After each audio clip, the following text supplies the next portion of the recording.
your name that we'll talk about. Oh, we're on. Hey, welcome to Timeout. I'm Nick. He's Tom. He's Tom. I'm Nick. What are our names? I am Nick. You are Tom. We've been through this before, haven't we? I know, it's the whole who's on second, oldest joke in the book. Anyway, let's talk about football. Yes, there will be changes, and part of that will be because of Lutheran High Northeast, a 26-25 win over Stanton. They're going to hook and ladder play on 4th and 11 deep in their own territory. Since scoring only 12 points in their opener, Lutheran High has averaged 46 points a game, including that big win against Stanton. Timeout.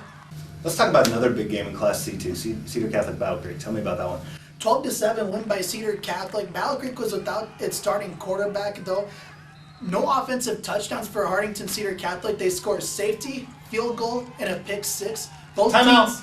We're going to get back to C2 later. Right now, after Justin tells us a few things about A to Z Vac, and so we're going to talk about his Creighton Bulldogs. Here at A to Z Vac, and so we sell and service all makes and models of vacuum cleaners and sewing machines. We have the largest in-store inventory for vacuum and sewing parts.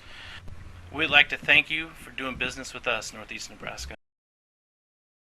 Hey, we're timed in. Now Nick's going to talk about Creighton because they scored a lot of points on the football field. And it was against a previously undefeated opponent in Hartington, Newcastle. 74-0 win for Creighton. Timeout. Let's not focus on the game. What's this mean about Creighton? They lost to start to Neely Oakdale to start the season, but now they're really good. They figured a few things out since that season opener, and the thing with Neely Oakdale is they're a tough team for a lot of teams to defend. Not quite so much, though, this week against Howells Dodge. Howells Dodge actually led 30-27 going into the fourth quarter. Neely Oakdale with a come from behind 47-36 win. 20 points in the fourth quarter will get things done quite a bit, and it did for Neely Oakdale. Unless the other team scores 21 points in the fourth quarter. Exactly. And they're already winning.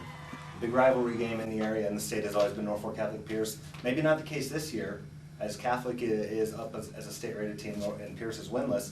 But there was this giant football balloon at the game on Friday. Yeah. And they celebrated it as one of the state's greatest football rivalries. And although Norfolk Catholic, again, won kind of going away, Dylan Couch went 80 yards on the first play of the game. That just says something about the magnitude of this rivalry, not just here locally or statewide, but nationally. It's looked at as one of the best rivalries. Yeah, I was a little surprised that they would have picked this year to feature it, with Pierce being, not quite at the level that they typically are.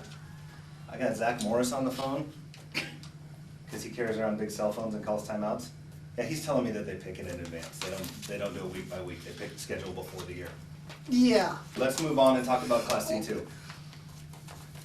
Class C2 is going to have some big games this week. Lutheran High at Cedar Catholic. Can Lutheran High beat a third straight undefeated opponent?